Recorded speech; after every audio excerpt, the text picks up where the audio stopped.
Go-Create. This is your host, Tim Winders. And as always, I'm coming to you from the front seat, the passenger seat of our RV Theo. This is Seek Go-Create headquarters.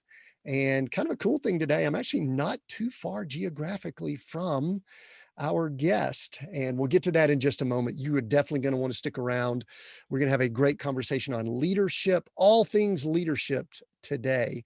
And anyone that is a listener, a member, a regular on Seek Go Create, they know that one of our mantras is that we redefine success in leadership, business, and ministry. And that is exactly what we're going to be heavily talking about today, especially leadership.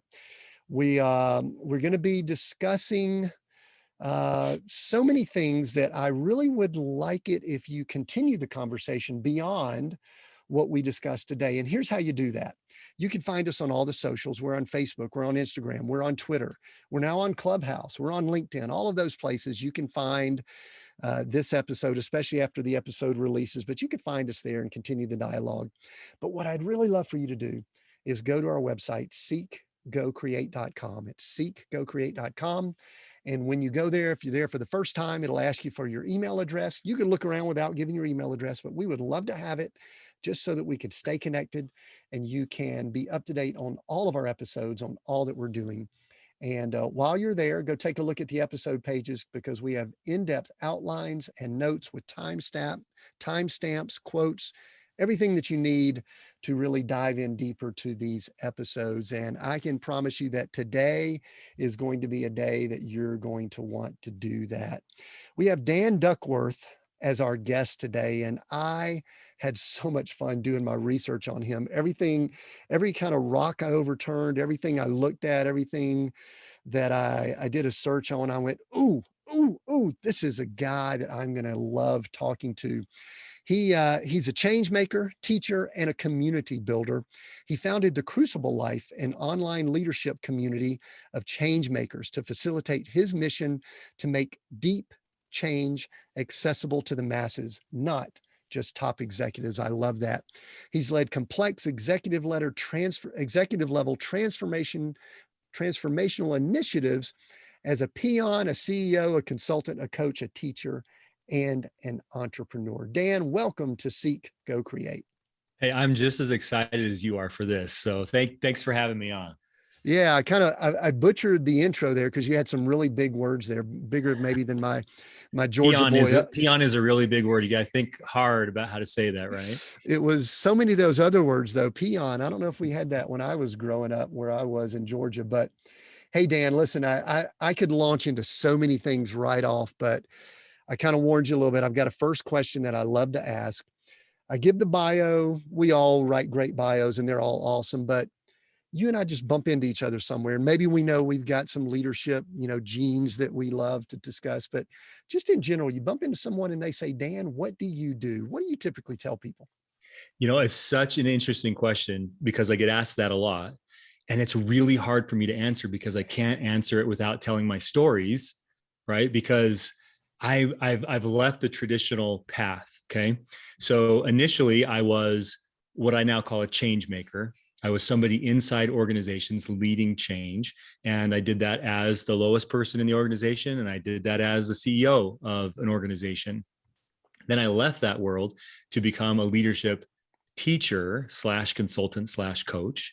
And so I could define myself in terms of those roles. And then more recently, I left that behind. And I've been pursuing a different passion, a different assignment, as I believe you like to call it. And in that assignment, I recently had this epiphany, Tim, in which I realized I am no longer a teacher. Now, it doesn't mean I don't teach, but it's not my primary identity. My primary identity is now switching to being a gatherer. I am now a gatherer or a community builder. And that's my job. That's my role. My job is to find the right people, meaning the people for our community, and to bring them in to our community. And teaching might be a magnet, might be a way that I do that. And teaching might be a utility that I use to help, the work of the community that we're doing. But primarily my identity has shifted and it's now that of a gatherer. Yeah, that's such an interesting term, and I'm taking notes here as we go along. And here's what I love. I share this with people all the time. I typically have notes and things that I write down, but after I ask that question, we usually start zigzagging in other directions. And I wrote down a few words that we're going to come back to. But before I address that, you and I have had some similar experiences. I mean, I want to share with people.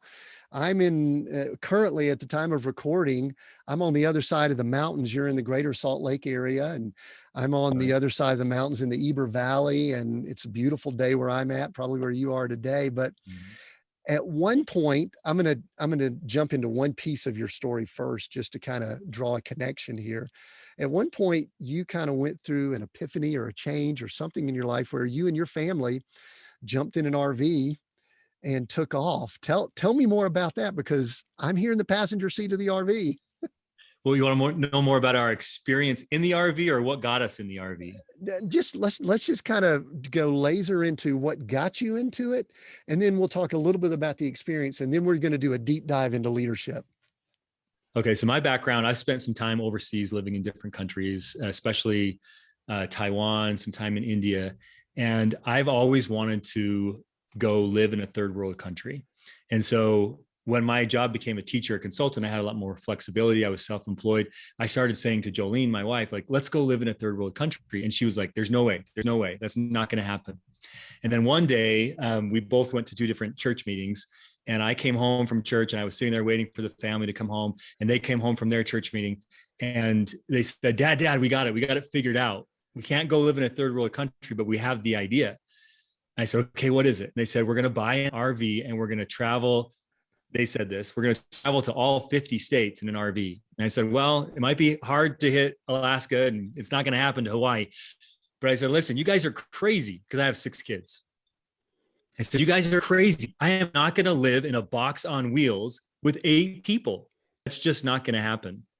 Well, fast forward 6 months, and we got connected to, there's a family with 9 kids who live in an RV. They have a YouTube channel. So we're watching their channel, kind of getting fascinated by it. And then we feel this subtle calling, this subtle impression that says, you need to sell your house.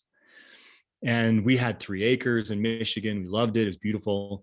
But we thought, okay, we're going to get this ready. And God is going to provide for us a new house in the same city. We'll put offers on 3 houses. We lost all 3 opportunities, even though we were bidding above price. And we ended up having our house selling and having nowhere to go.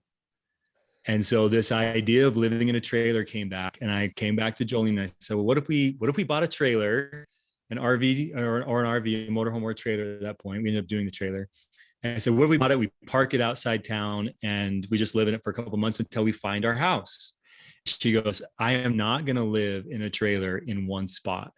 If we live in a trailer, we are traveling the country. And at that point, I was like, we were very prayerful about it, but I just said, okay, let's go. And so we went. And did you do all 50 states? I actually know someone who took their RV to Hawaii one time, just so you know. It is possible. I asked them how much it was. It was like 25,000 to ship it on a ship to there. They were actually going to Wow. take it there and then travel around in Hawaii. I don't, I'm not pretending to do that ourselves, but, so what all did you see? What was the experience like? You know, it's virtually impossible to do all 50 states within a time frame. So, and I was working as we were going, so I did have some constraints. So we left Michigan, basically went up to the Northeast, all the way up to Maine, Acadia National Park. And then we traveled down the East Coast, you know, through DC and things like that. Ended up in Florida where her grandma lives, spent some time there, and then worked our way across the South. And we actually, you know, the winter months are hard when you're in an RV. You can't go anywhere. You have to go to certain places. We decided to answer another calling that we felt like we were feeling. So we parked the RV for 2 months and we went to China with the kids. And we spent 5 weeks in China, 3 weeks in Taiwan. Then we came back and we finished the trip, ended up here in Utah, which is where I went to high school, where all my siblings live. And it was at that point that we were like, yeah, we thought we were going back to Michigan, but we're just going to stay here. So we did. We never went back. That is all right. So it's really cool. So what you're really stressing, and I think this is what I hear when people look at what we do and what you guys did, is there is a certain level of flexibility to that you see things and do things. But there are challenges too. So before we move on, tell me the best thing about that time and the most challenging thing about that time. Okay, so I'm going to switch the order. Okay, good. So the most challenging thing about that time was that for us, especially with having 6 kids, every day was, at least in the beginning, every day felt like life or death. Mm, Okay. Like we literally almost died the first night. We were fishtailing all over the freeway. We had major issues. Like, and so every day was intense. Every day was a struggle. And I already know, because I have so many friends that go, I would never do that, because they don't want the intensity. They don't want the struggle. But yeah. actually, that's what we were craving, because our life had become stale. Like we had, I don't mean to say this the wrong way, because we had bouts with cancer and bouts with depression and things like that, financial stress and so forth. But we had essentially conquered the life that we were living. And what we were really craving was the struggle, was the adventure. And so even though that was the most challenging aspect of it, it was also the most thrilling and the most rewarding aspect of it, because every day was an opportunity to grow. But so let me now clarify, when I say the greatest part of it was doing it together. Okay. Mm, Because today, in our modern culture, especially suburban culture, there are so many forces out there that are pulling families apart.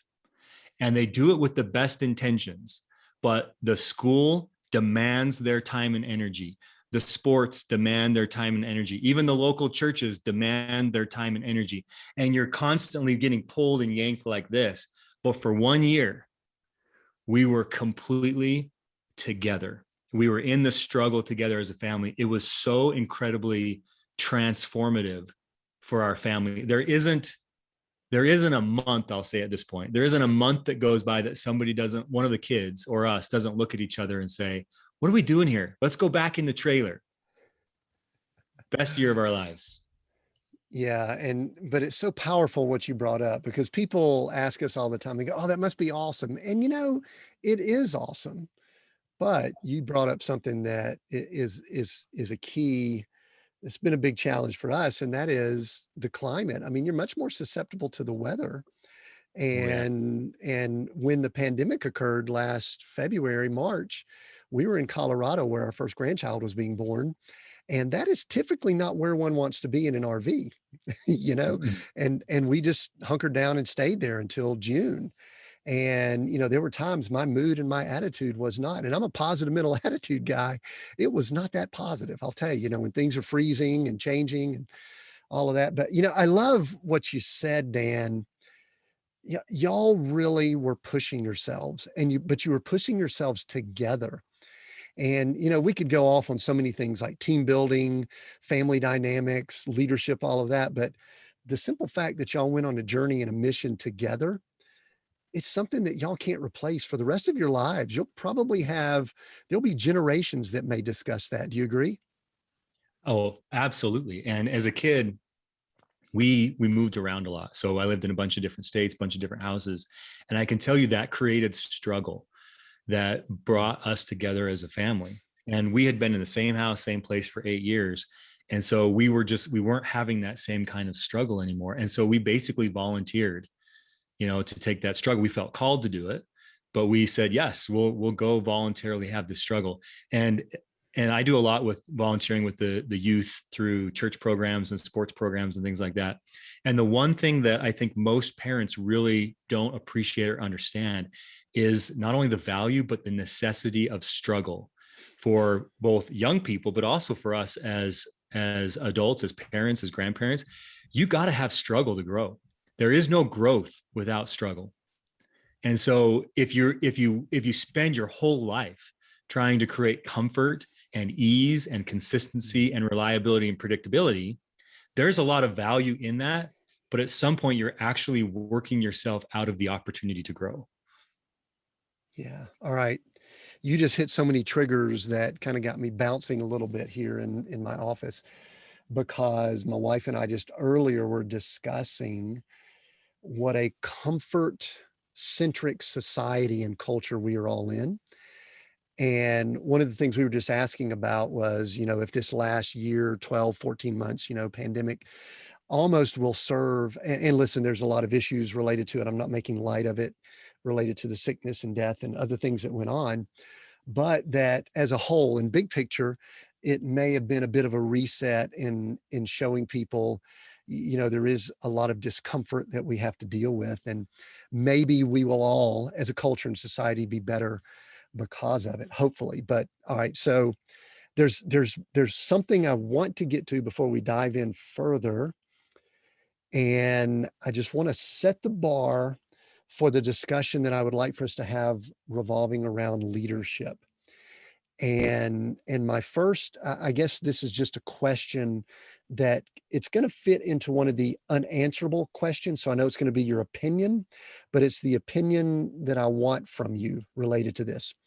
So here goes.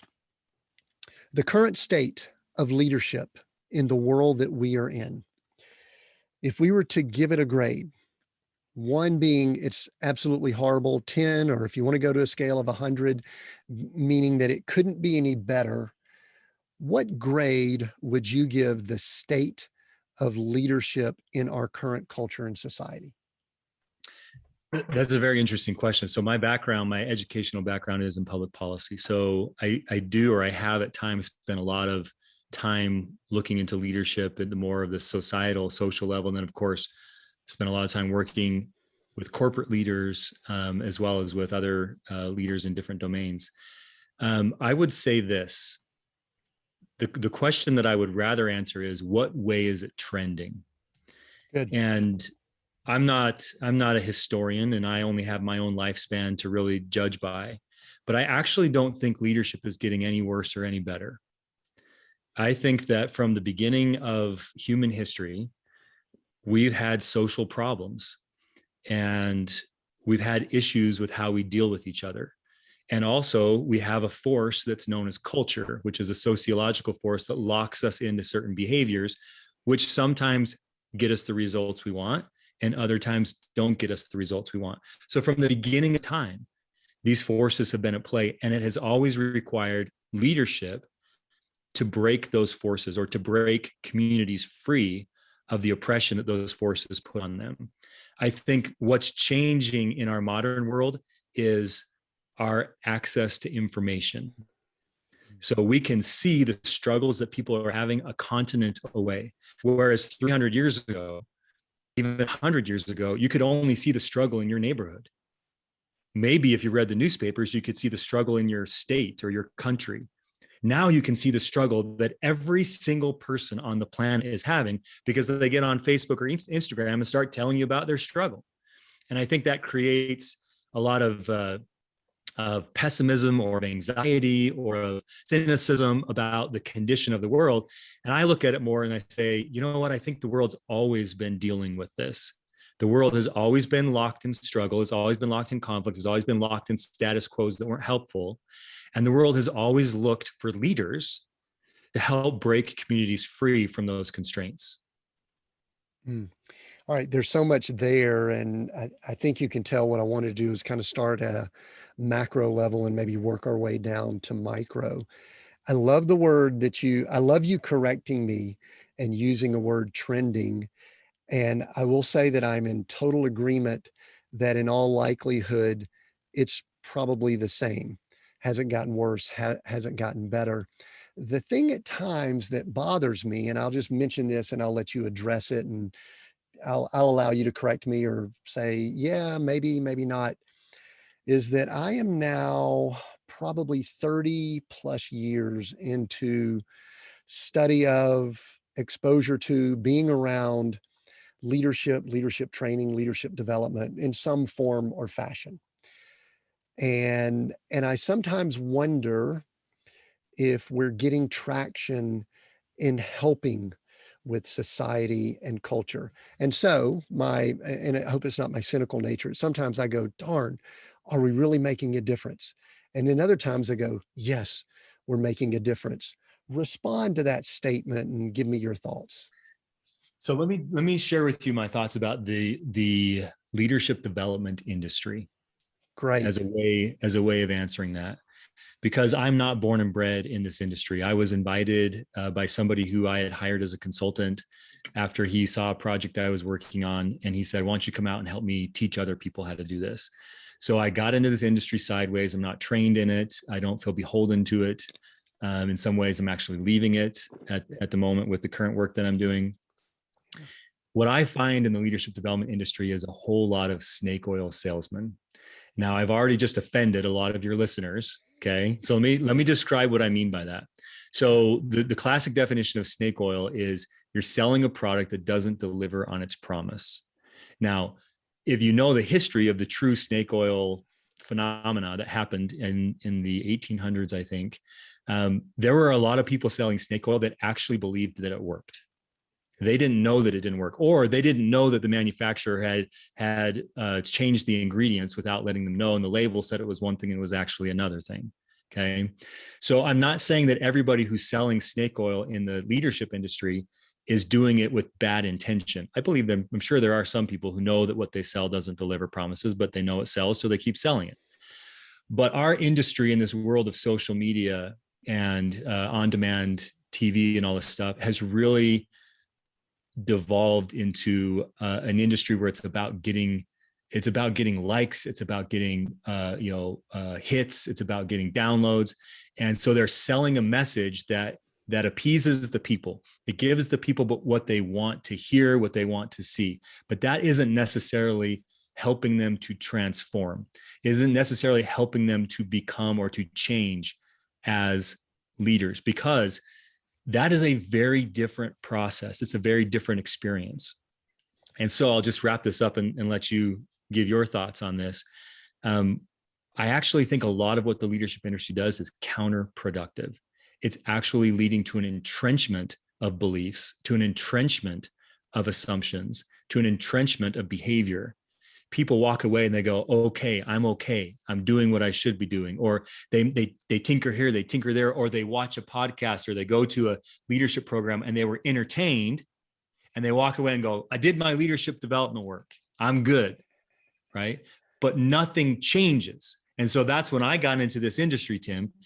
I started to see this tension of giving the people what they wanted, but nothing changes. And deep down in my soul, I am a change maker. It's what I did in business, it's what I do in families, it's what I do in the church. I'm a change maker. And so when I started being a leadership teacher or consultant, I couldn't live with myself unless I was making change that I believed was going to last. There was permanent, sustainable change.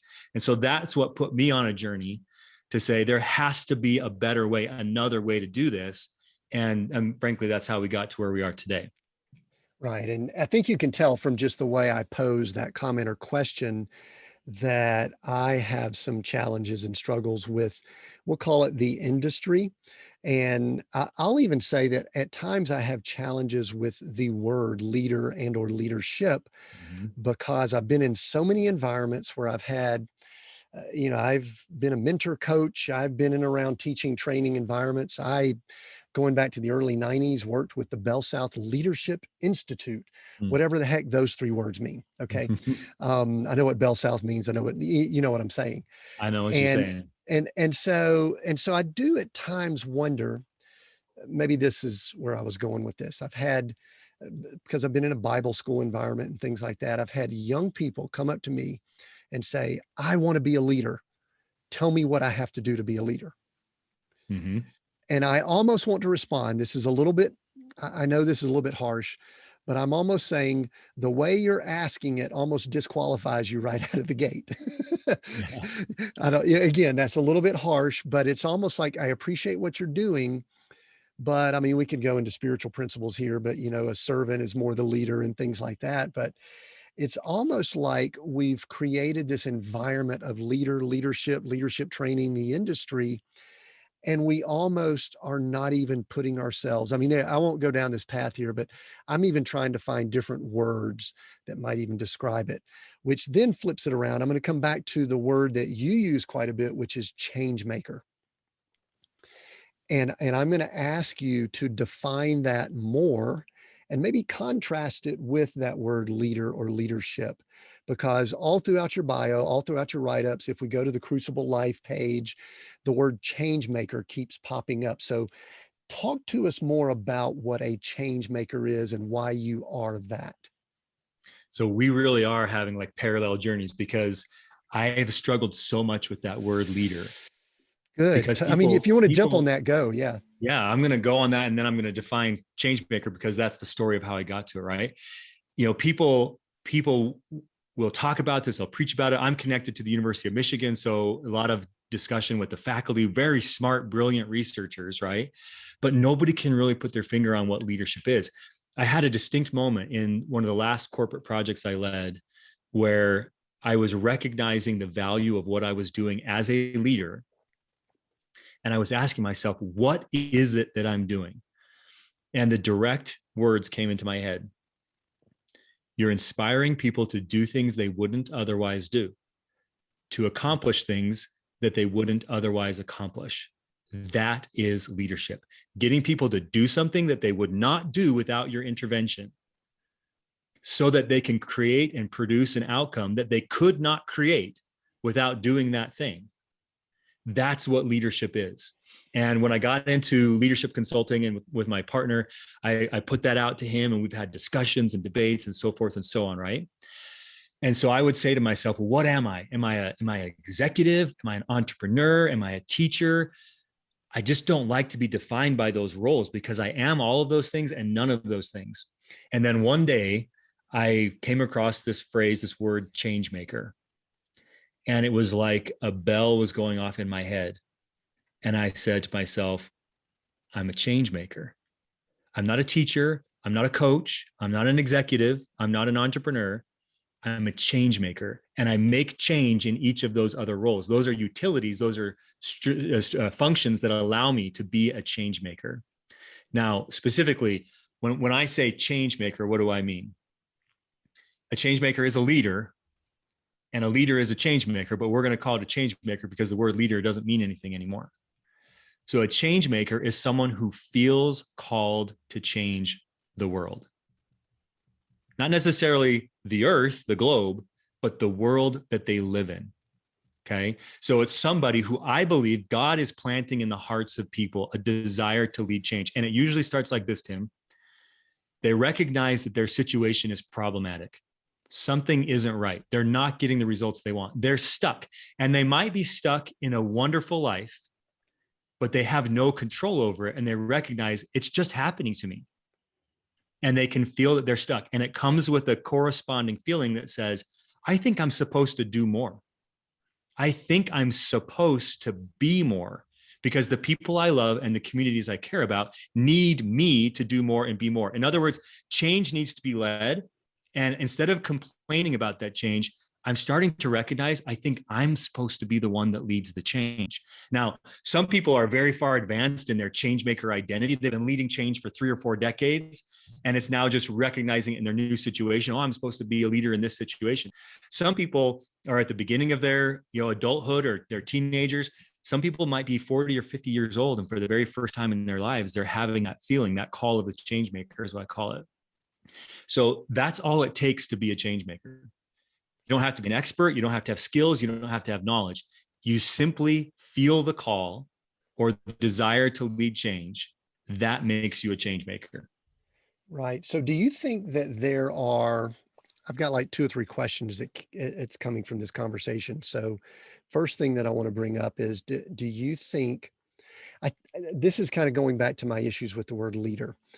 Mm-hmm. For decades, we have heard things like, you're born a leader, you don't make a leader. Some people have leadership traits, characteristics, some people Mm-hmm. don't. You can learn some of the skills, things like that. Is there a certain personality profile? Are they more the outgoing, gregarious, or are they the, inward?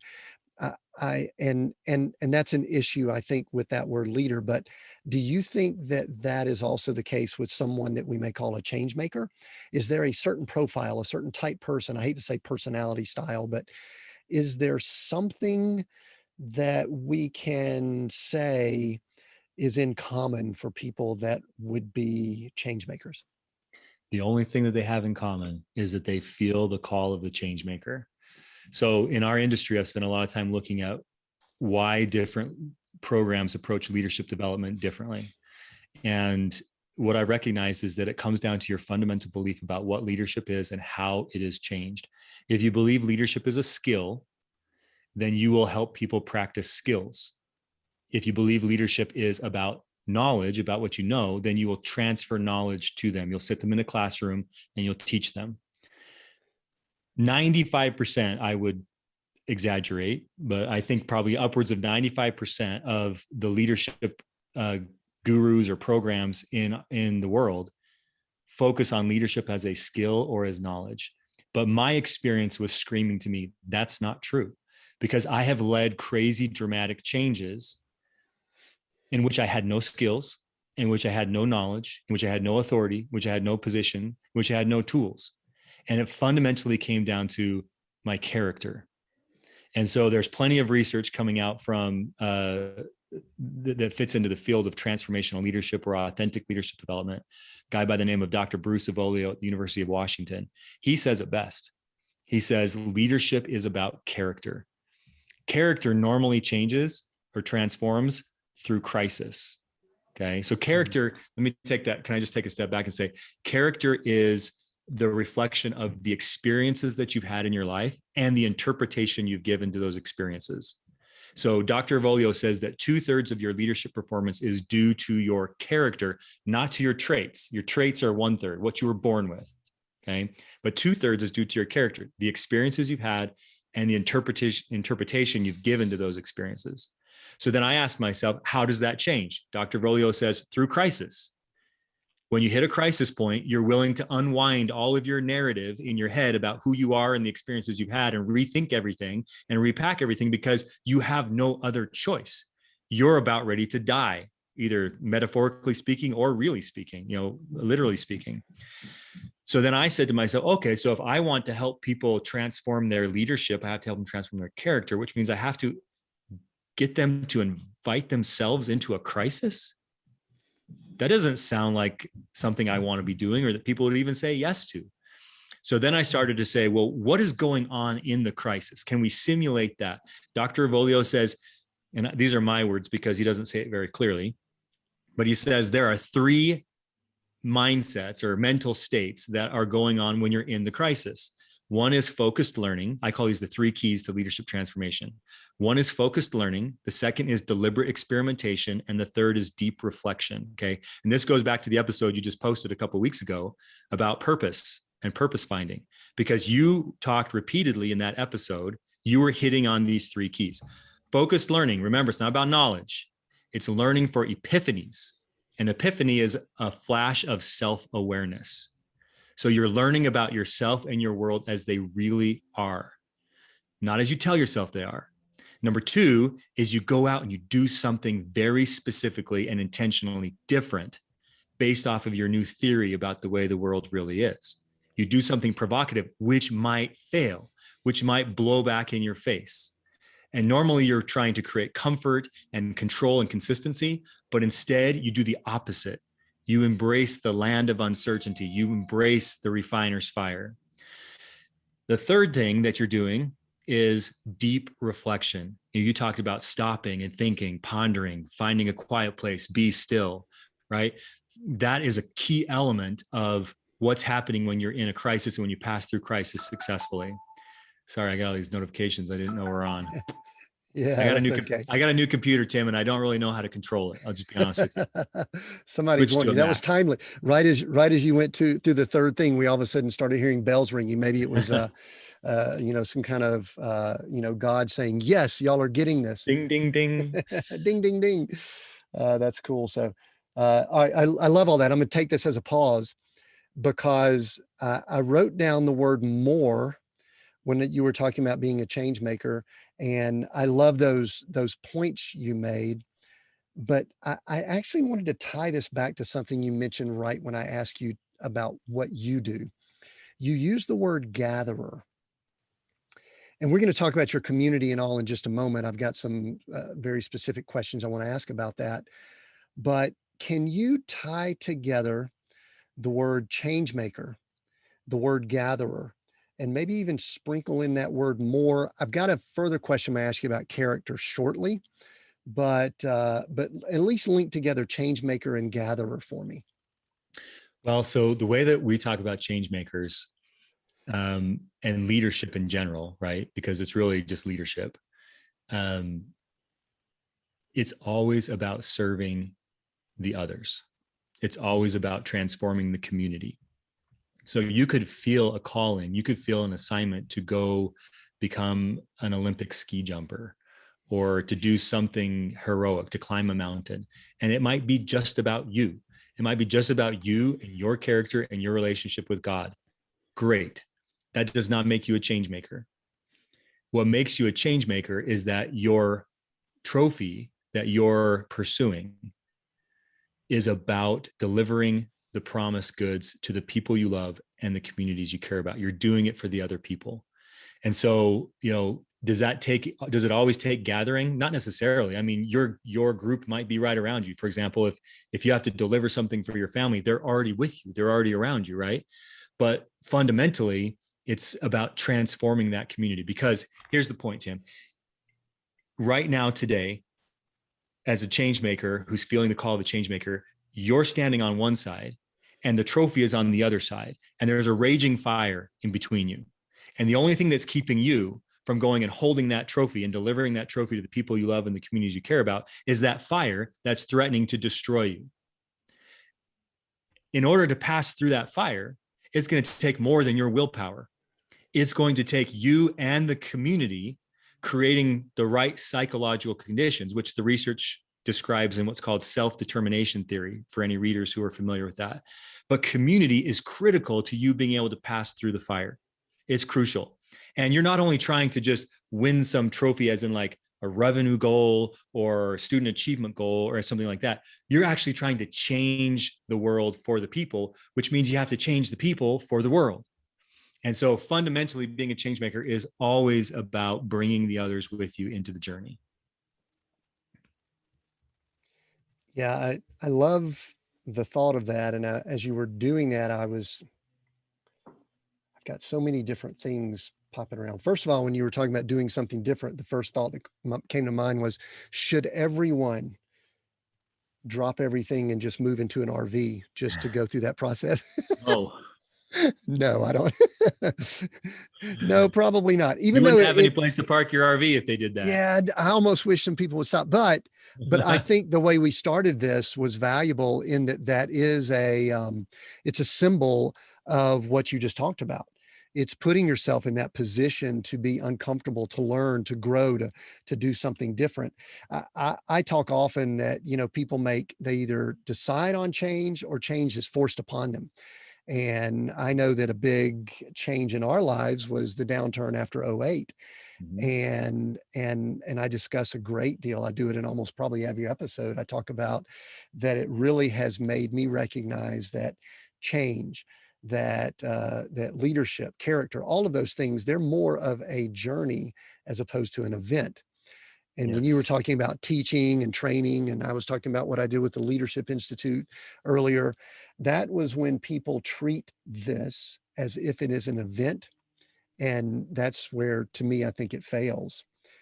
Before we get off character, though, you define leadership as, and I might butcher the words a little bit. I wrote down the words inspire, create, and, inspiring people to do things that they wouldn't typically do.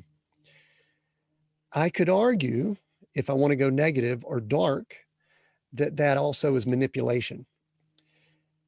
And I appreciate that you brought up character because I think that's what distinguishes it. But let's talk about the negative side of change maker leaders, of the people that are using this. I think, what is it, Spider-Man that says, with great power comes great, what's the saying? Responsibility. Responsibility. So talk about what we observe when there's not that character there, when people are using these tools and tactics for personal gain or for whatever we want to call it. And I want to use this statement to kind of hammer it home. You had a statement somewhere when I was doing research that says, after 5 years, I grew tired of the corporate elitist model I was serving. I don't care about profit. I care about joy and family and community. So tie all that together. Did I throw too much at you? You can handle it. I know you can. Yeah, I love it. This is so fun. You know, where my mind is going is, when I talk about character, I talk about it a little bit differently than I think people are used to. I don't talk about character as good or bad. There isn't a character that we're trying to say this is the right way to do it. Other than maybe you can look to the Bible and say, there's a character there, right, that we can aspire to. But character is about, is it helpful or not helpful? Is it efficient or not efficient in reaching the goals that we have, in the results that we want? So, for example, your character, you might have a goal that says, I want to earn a lot of money. Well, does your character fit that goal? If your character is lazy, then you're probably not going to get the results that you want. But if your character is ambitious and diligent and willing to be resilient, then you have a greater potential to get the results you want. That's a character that matches the goal. Okay. So what I would focus on instead is, what are your values? What is it you're trying to create? And then is your character getting you that outcome? Because the character that we fight most against, or that we deal most with in the work that we do, is the character that desires comfort and predictability and consistency. But you have a different desire. You want a family that works differently than your family works today.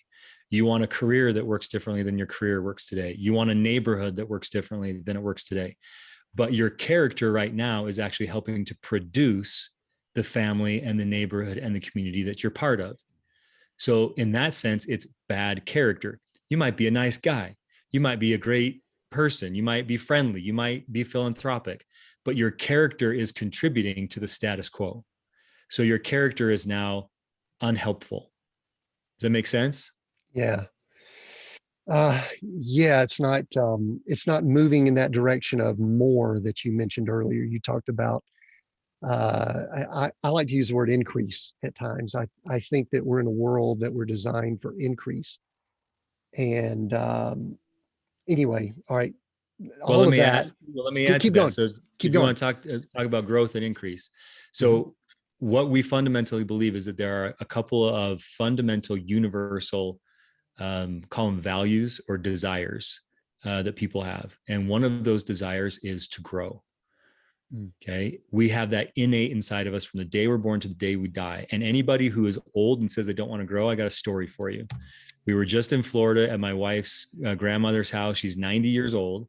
And she said, I was listening to my Sunday morning church program, because she never leaves her chair, right? All day long, every day. I was listening to my Sunday morning church program. And the minister said, do you want your comfort or do you want your cause? Stop looking for comfort and look for your cause. And here's this 90-year-old lady that looks at us and she says, I'm just trying to figure out what my cause is. There you go. It's universal. Till the day that you die, deep down inside you, it's a desire that God planted in you to want to grow. The other universal desire is to belong. Okay. But not merely to belong to a group of people, but to belong to a group of people who are doing something special. That is inside every single one of us. Okay. So the desire to grow and the desire to belong. Now, come back to the idea of, is leadership manipulative? Okay. It's only manipulative if you're trying to get people to do things that they don't want to do. Okay. Mm. So I'm saying that you have to get people to do things that they wouldn't otherwise do. But the way you do that is by getting them to want to do it. And you can focus a lot of time on marketing and sales pitch and making the message sound just right. And that's the skills of leadership. Or you can learn how to tap into people's universal desires for growth and belonging. And when you tap into those, all of a sudden they start to do things that even they are surprised by. They say, "Wow, I couldn't believe that I'm doing these heroic or risky things," but it's because you've tapped into their desire to grow and to belong. You're actually helping them self-actualize, to use Maslow's phrase. You're helping them become the person that they want to become.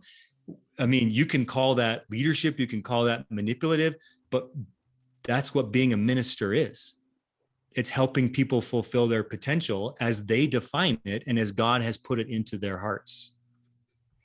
Right. And like you referenced earlier, I use the word assignment a lot because it Yeah. kind of, I like it better than calling, because I've been in around church world and that word calling kind of gets used Mm-hmm. sometimes in some weird ways and all that. Maybe it's all semantics, but, it's interesting to me how so many times, well, I love that you brought up Maslow, because at times I don't know if it's frustrated or just challenged with dealing with people. We'll go back to Maslow for those that don't know. There's the basic needs are met, and then relationships. And I don't have them all in my mind, but at the top of that, Maslow speaks of self-actualization, which is the pinnacle, the ultimate of realizing who you are, what you were created to be, and you're actually walking in it to some extent. One of the things, Dan, that I'm always concerned with is that we have such large percentages of our world, our society, our culture, our communities that are so stuck in those lower levels of Maslow's hierarchy. They are just getting by. They are just concerned about, getting food on the table, roof overhead, safety, security, those things. I always wonder how, number one, people that, and I don't want to make us elitist, you used the word elitist, that we're better than them, but how do we interact with those people when we might be higher up that pyramid that Maslow talked about? Do you just work with the people that want to work with you, or are we to jump down and help minister to, influence, do all that we can to help those folks also? Well, I think it comes back to something that's been on my mind since I listened to your episode about finding purpose. And I really loved the way that you talked about that, because I am surrounded by people who do a lot of research on purpose. They talk a lot about purpose finding, and there's a certain way that people talk about that gives you the impression that you need to go find a monastery up in the mountains in Heber Valley and lock yourself away for a couple of months, maybe a couple of years, however long it takes, until a scroll is delivered from heaven that says, this is what you will do, right? And that's just not the way that it works. I look at my own experience, the situation or the experience of hundreds of people that I've helped, and I go, that's not how it happens. How it happens is you enter what we call the crucible, or the hero's journey. You get focused learning about yourself and about the world, deliberate experimentation. You start doing things differently, and deep reflection. And over time, you discover the assignment. Sometimes you discover the assignment when it's halfway over, or 2/3 over. I've been doing this all along. Like you said, it might be the grandchild that you feel stuck, babysitting or taking care of, and you wanted to go travel the world, and somehow your life didn't turn out the way that you wanted it to. But when you start to change your assumptions about who you are, about who God is, about who the other people are, about what the situation is, all of a sudden you realize, I have so much contribution to make in the world around me. So when I talk about Changemaker as someone who feels called to change the world, some people get put off and they say, well, I'm not Gandhi. I'm not trying to do, global change. I'm saying, no, it's your world. And it always starts at home. I can tell you right now, people come to us when I used to run the year-long program. We'll get back to it, but right now we're focusing on the community. But when I ran the year-long program, people come, and they come because their business sent them. So they say, my priority is business results. I'm here to make profit. I'm here to make sales or revenue, or whatever it is, engagement. And guess what always happens when you do character work? You have to fix what matters most. And so all of a sudden they're coming to us and saying, you wouldn't believe this, but you changed my marriage. Well, we didn't change it. They changed it. But the experience is this, it's been miserable for 20 years. And now it's totally transformed. Or they'll say, I've been stuck in an abusive relationship for 20 years and I got the courage to leave. They'll say, I've been with 3 therapists over the last 3 years and I could never figure this out. And now I've figured it out. I've quit smoking after 40 years, you name it. Whatever is the most important changes for them to make. When you start to change character, they go to that first. Then they can go to the nominal thing, the revenue, the profit, whatever it is, right? But they have a different focus when they're pursuing that, okay? So when we talk about purpose finding, for me, the most important thing is very similar to what you said on your show. I like to say you can't steer a parked car. The most important thing is Just do something different. Get moving. Find an epiphany, something very small, a little insight that says, oh, I like this, or I like that, or I'm into this, or I think she needs me, or I think, and just go do something. Go have a conversation, go try something, and then reflect on what happened. And that will lead you to the next step. You guide your own journey, right? At best, we could say you and God together guide your own journey, but your mentor doesn't guide it. Your mom doesn't guide it. Your boss doesn't guide it. Your leadership guru doesn't guide it. You guide your own journey. And until you can make that decision that you will listen to the epiphanies within you, you will go nowhere. Yeah. All right. So one of the things I love about that, and you almost got to preaching there, so that was really good. I kind of wound you up a little bit. So I'm liking where we're headed here. Just I call want me to, back if I'm getting too I hot know, here, yeah, Tim. whoo. And I've got so many notes here that we're not going to get to because we're about to talk about community and some of the things you guys have created. The one comment that I want to make, maybe, and I don't know if this is a pet peeve of mine, maybe what I've been through has helped form this, but I also look at how in our culture we rank leaders. We might even rank change makers too, by the way, Dan. Is like someone who has done this is more important than the person who has done this. And I mean, I study a good bit in the scriptures. It sounds like you do also. And I just think we're going to be surprised at some point that we're going to see some names on the Hall of Fame when we all go to the next realm, heaven, and whatever that looks like. And we're going to think that, Joe, whatever, head of corporate or in politics or whatever, that we all thought was at the pinnacle of whatever we call all this leadership change. And then we're going to see this elderly woman. Maybe it was like your wife's grandmother, your mother, where she at 90 is looking for just that one other thing to do. And she might feed a couple of people every week. I don't know. And so I've just been in this, maybe it's my age, maybe I'm just kind of getting to where I'm kind of looking at the way we rank it. And to me, one of the things I see that's going on with community that you're doing is maybe you're leveling the playing field. Would that be a fair thing to say? Oh, yeah. Oh, So, yeah, for sure. all right, so cool. All right, so on that note, I want to read a quote that I think it's from a post you did on LinkedIn a while back. And if Oh. something that you said earlier didn't make some people mad, this will. All right, you're ready here? Because I call myself a coach, is what I put, because I don't know what else to call myself at times. And your post said, actually, most people need neither a coach, a consultant, or a trainer. They don't need any of that. What they need is a community. More specifically, this is from your words right here. I'm quoting you. Yeah. More specifically, what they need is to have the right conversation with the right people in the right mindset. That's the natural way that leadership epiphanies are generated, as is the courage to act on those epiphanies. And it goes on there.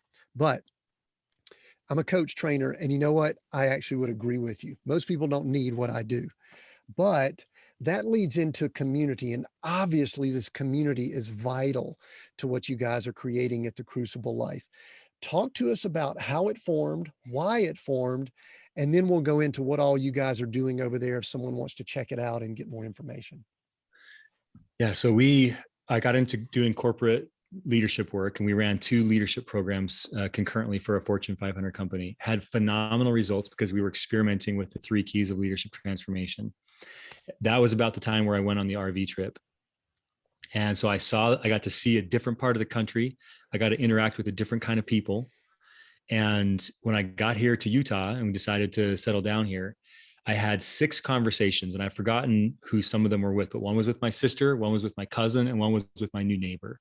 And these were all people who were saying, I feel the call of the Changemaker, but I'm stuck and I don't know where to go. And what I was saying in my heart was, I know how to help them. I know the answer, but it's not something I can give them through knowledge transfer. It's not a skill that I can teach them. It's a journey that they have to go on. And what I know is that in order to go on that journey, they need a community. They need the right community to have the right conversations and the right mindset. So I started to say to myself, there's no way I can help them because my clients are Fortune 500 companies. You have to have a huge budget. You have to be one of 30 managers who are selected out of 3,000 in your company. And then we might have the opportunity to work with you. And that's not going to happen for any of these people, because one owned her own hair business and one was a middle manager at a startup company, right? So how do I help these people was the question on my mind. And I was processing that. On my deck here, I look over Utah Lake and the Rocky Mountains, and I was processing that, and I had distinct, called a revelation, words that felt like they weren't my words that came to me. And they said, you need to develop your public voice. So then I said, okay, why that? Because I don't do Instagram, I don't do Facebook, I don't do any of that stuff. I'm not a social media guy. I'm not on podcasts. And the thought was, because you can't do the work that you need to do until you learn how to speak about this stuff to other people. So that started a journey for me. And I knew all along that it would require creating a community. Well, I didn't believe, Tim, that you could create an authentic transformational community online. Didn't think you could do it.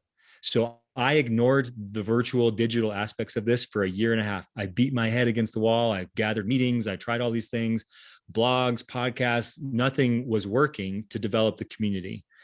And then I participated in a workshop about becoming a better writer.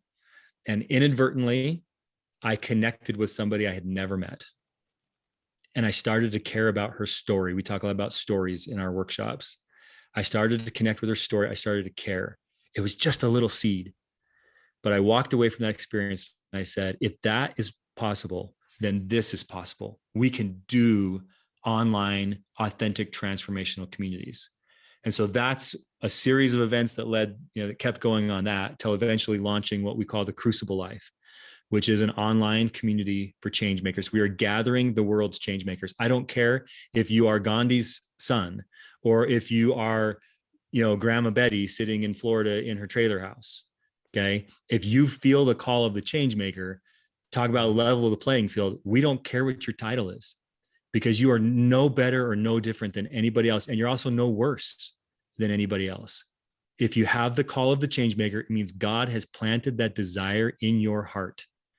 And what we believe is that if you get around the right people who think like you, who feel like you, who are on the journey like you, and you have conversations with them, that's all it takes. The right conversation with the right people in the right mindset.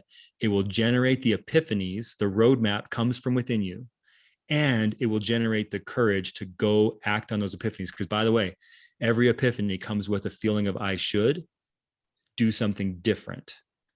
Okay. So we usually get those epiphanies and go, oh, no, I want comfort, safety, and security.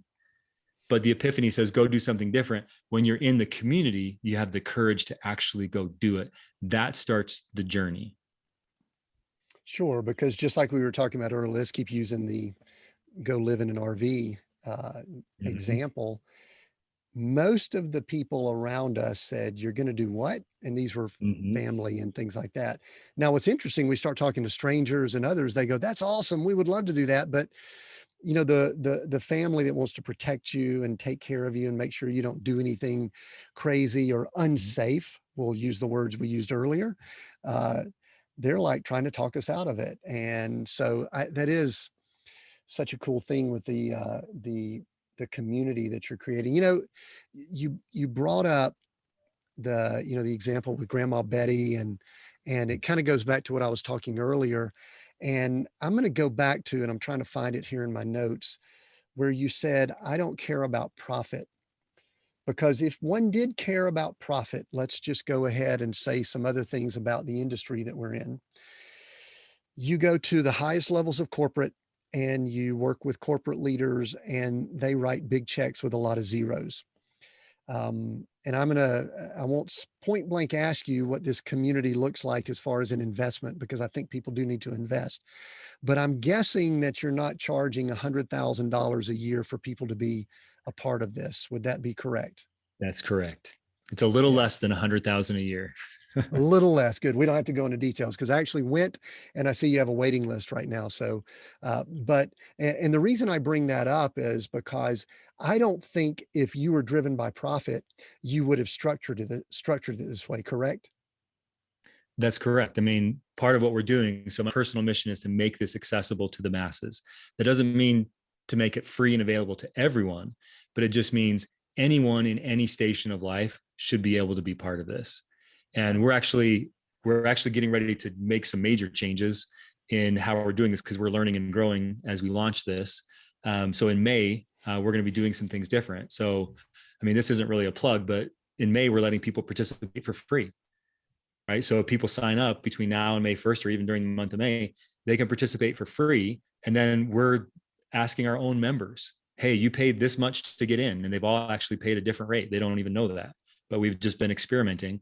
And we're trying to find that rate that says, I can afford this, but it makes me cringe, because that's the point at which people say, I really want this. You know what I mean? Sure. Yeah. All right. Couple things related to the community.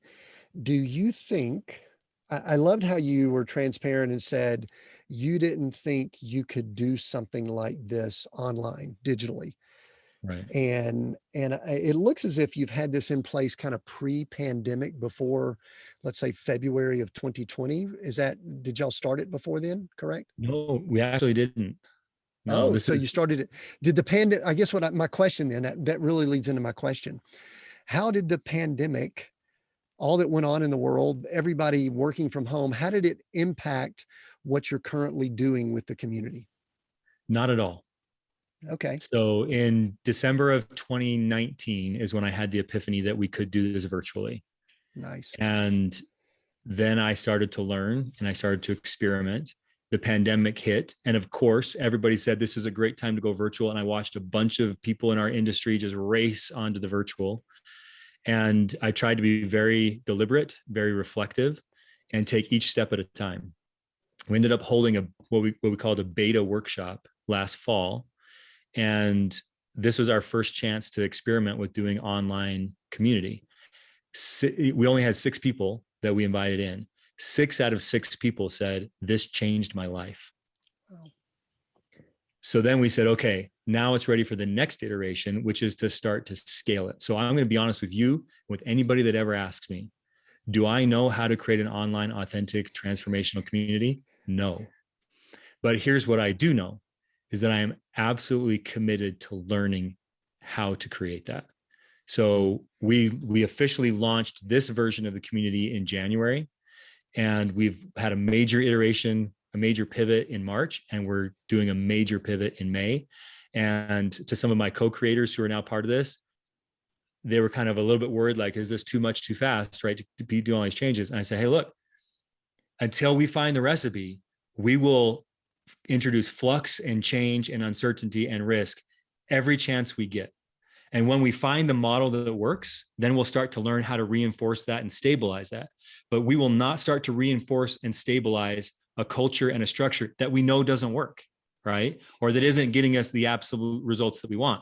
So a lot of what's going on right now is we're having great results, but they're not scalable, right? And so at each turn, it's like, okay, how do you scale this from 6 to 20, from 20 to 100, from 100 to 1,000, right? So that's kind of the journey that we're on.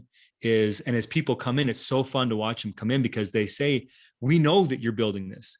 We know that you're launching this. We actually want to be part of that. Because you want to know the truth, Tim? The content that you and I create, because we're both content creators, it's good content. Your content is better than most content because you're introducing authentic stories, right? People are hearing your story. They're hearing my story. That's what causes people to change. That's the content that's really meaningful. So what we're actually inviting people in to do right now is watch us take the journey. We're going to teach you, we're going to guide you, we're going to give you tools and resources and all those things.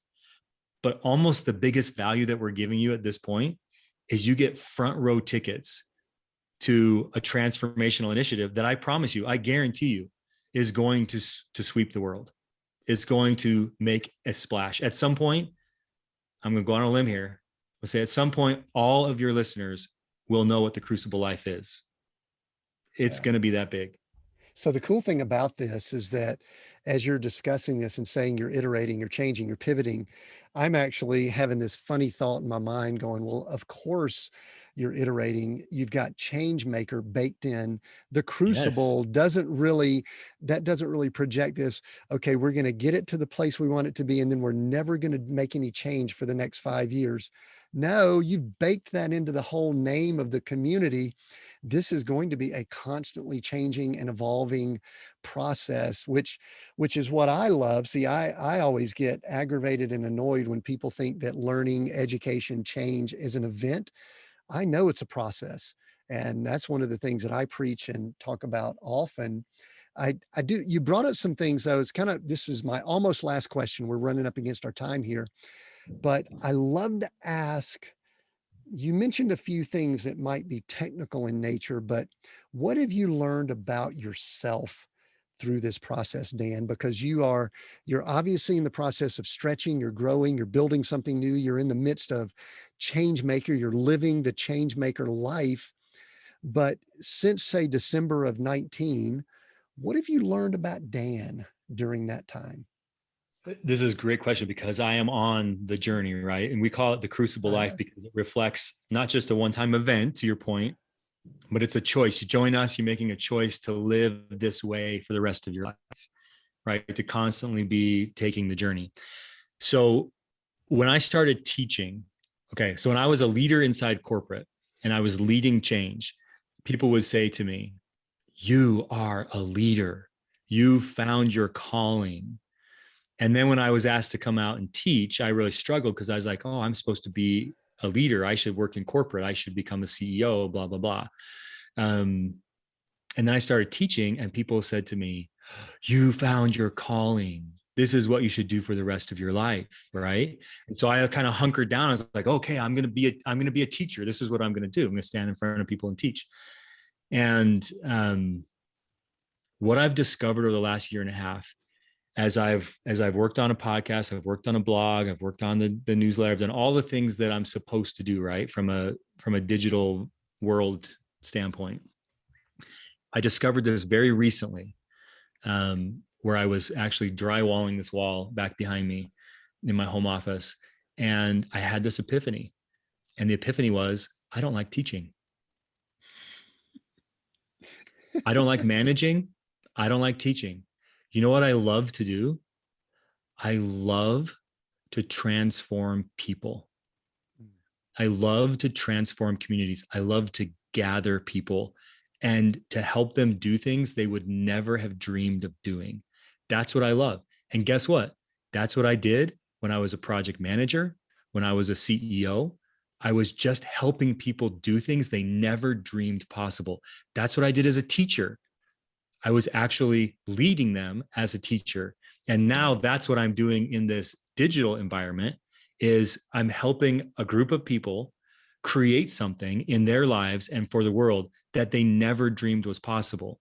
And so that's why I start out the show when you say, what is it you do? I say, I'm a gatherer. I'm a transformer. I am a change maker, Tim. Like that's who I am. It's my identity. It doesn't matter if I'm talking to Jolene, my wife, to my kids, if I'm talking to the business partners, if I'm talking to the church community, like everything about what I do and see and think and say is from the standpoint of how can we create excellence with each other? Yeah. So here's a trick question. How old are you, Dan? I'm 40. No, you're 40. Okay. So you're a little younger than I am. Does it bother you at all that it almost took, I'm not going to say it took 40 years, but that it almost took 40 years for you to walk into that identity? It's a trick question, but answer that. It doesn't bother me because, and some people ask the question like, would you ever go back and do something different? Like, do I have regrets? Do I wish things that sometimes, of course. Have I had failures as a change maker? Of course. But I look back on it, I'm like, there's no possible way that I could have gotten here today without all the experiences that I've been through. Right. Yeah. And those are experiences in business, but experiences with family, with the RV, with cancer, with you name it. Right. So we've had all those experiences and that's what's led us here today. And the only fear that I have is that in another 40 years, I'll look and act, well, I wouldn't mind if I look the same way in 40 years, but my character will look the same as it looks today. That would be a crying shame. Well, here's what we know, just the nature of looking back and looking forward. that this is all, like we said, the process, the journey. And because you're embracing Changemaker and you're embracing the identity of gatherer, that you're in a process. And that if we have this conversation a year from now, 5 years from now, 10 years from now, we will still be talking, I think, about general concepts, but we actually may be discussing some different things, which I have come to embrace, because there was a period of time where I was wanting to get to a place and everything I did was working towards getting to a destination and then going, I've arrived. And that is not what the world is all about, correct? Well, my first CEO, I spent a lot of time with him. I was a young 24, 25-year-old. We were sitting around talking about recruiting people, and he had a budget constraint that he couldn't hire the best people in the industry. So he said to me, you know what we need, Dan? That's how I talked. You know what we need, Dan? We need to find people who are done climbing the mountain. And I said, what do you mean? And he said, and he was speaking specifically of men, but I don't know if he was generalizing it to all mankind or not. But he said, every man starts his career to climb the mountain. And at some point, they all realize there's no top to the mountain. And then they're ready to just hunker down and do good work or whatever, something along those lines. And so for the longest time, Tim, I thought that I needed to be wary and careful of falling into the trap of climbing the mountain. But now let me tell you the flip side story of a gentleman. So with the University of Michigan, I sometimes facilitate towards the end of one of their executive programs. So at the end of this program, there was a gentleman on the call, and he's an immigrant from Baghdad. He's launched a bunch of companies, sold a bunch of companies, started a nonprofit. He's had this great career, and he's like 52 or 54 years old. And he's not only bored out of his gourd, but he feels worthless. And he's saying to himself, I've already conquered the mountain. He actually did reach the top. He's like, no, there's nothing else out there that interests me in any way, shape, or form. The idea of starting another business, it's too boring, right? Well, and that all goes into flow theory and things like that, right? But the point is, and we helped him have a major life epiphany, which was, you have the desire to grow and to become. It is part of who you are. If you turn away from that desire, you will become miserable. Okay. So climbing the mountain, if the mountain is tangible recognition and goods and profits and monies and boats and things like that, go ahead, keep climbing that mountain until you find it, because you will never find the growth and the personal achievement or the personal satisfaction that you desire.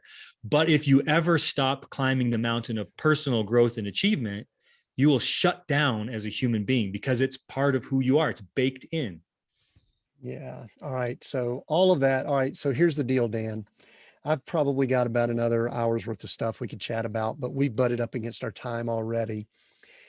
You and I are just gonna have to stay connected, and we may circle back and do something different, maybe do some live stuff and all of that. But one of the things that I can tell that you're doing with the Crucible Life is you're allowing people to step into a community that desire to, I don't, maybe the word control, but they want to control that epiphany instead of allowing like a few things that some of us go through in life where the epiphany controls us. In other words, the downturn I went through in '08, I went through a lot of change. It was great, but it was not, I didn't have control over it. And I think a lot of people are that way. So tell people now, we'll include it in the notes. Tell us the Crucible Life, what they can do. Now, some people might be listening to this obviously in spring, April, May, if they're listening to it where we've done the Facebook Live. Some people might be listening on into July when the actual podcast releases. So keep in mind that the timing could be a little bit different, but just go ahead. I want to give you the opportunity. Give us the pitch, tell us why people need to head that direction and check out the Crucible Life. And again, we'll include notes. This is just for those people listening in. Yeah, there is no pitch because we just did the pitch. I mean, we did it for the whole time. If the kind of things we're talking about stirs something up in people, and if they say, boy, I think I might be a change maker, or I would like to be a change maker, or I know I'm a change maker and I want to be around other change makers, we've got the place for you. We're creating the home of the change makers is what we call it. So come to cruciblelife.com. There's some videos on there that you can watch and sort of reassess. And, this isn't a free for all. Because we need to make sure that the right people are coming in. So we do have a little bit of a wait list process. But you can go there, you can sign up, and then somebody will reach out to you, and it's pretty painless. But we're just a little check in to say, hey, are you sure this is you? And it's a light touch community. I'll be honest. It's not like we're putting any burdens or expectations on people. And sometimes, Tim, people just don't understand when I say this, but the value is just simply being able to identify with the club. Like that changes something about how you live your daily life. You walk around and you go, I belong to the Changemakers Club. I'm one of the Changemakers. I talk about us like the Jedis. We're the Jedis. We're the master builders. We're the ninjas or the whatever that are spread out throughout the world. We're not the top of the food chain, but we're just all over the world. We're the people that are quietly and consistently choosing to live the crucible life so that we can deliver the trophy to the people that we love and the communities we care about. If that's you and you're listening to this, join us. Excellent. So cruciblelife.com. We'll make sure we have links down there. I've got one last question, and I gave you a little bit of warning on it, but we are Seek, Go, Create here on our podcast, YouTube, and everything. And Dan, I'd just like to ask as we wrap up here, which one of those words resonates with you more than the other two, and why? And actually, I view them all as synonyms of each other. No, they're a little different. There's differences there. There are differences, but they all relate to the three keys of leadership transformation. I'll pick one because you asked me the question. Yes, I'll pick the word go. Okay, because you can't steer a parked car. Even if you don't join my community, even if you don't do anything different, related to anything we talked about, just go do something different. That's where it starts. Find an epiphany, something inside of you. You listen to this for, I don't know how long we've been talking, an hour or so. You listen to this for an hour. I guarantee you that you had at least, I'm going to go out on a limb and say you've had at least a dozen epiphanies while you've been listening to this. If you'll take the time to stop and reflect and understand what was that epiphany, what was that moment of self-awareness, and what was the I should, what was that feeling inside of me that said, oh, I should go do something different. If you can capture that epiphany and that I should, write it down. I like how you told people to journal, write it down, and then commit to go do something to act on that epiphany and see what happens. That is excellent. Dan, I knew I would enjoy this conversation. It has been so much fun. My only challenge has been that I probably had so much more that we could have discussed, but we will pause for now.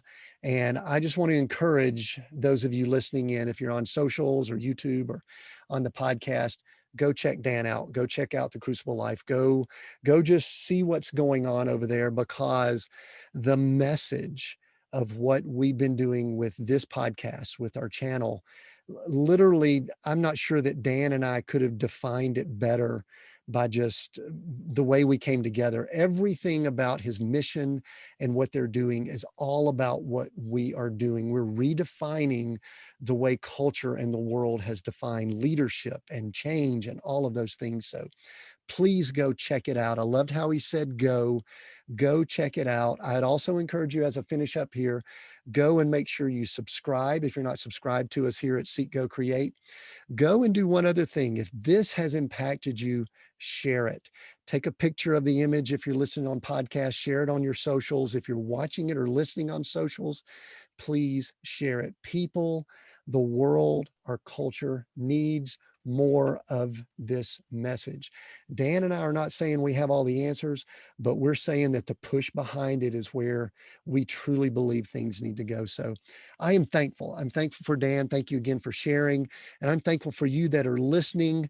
Thank you so much. And until we speak again, continue being all that you were created to be.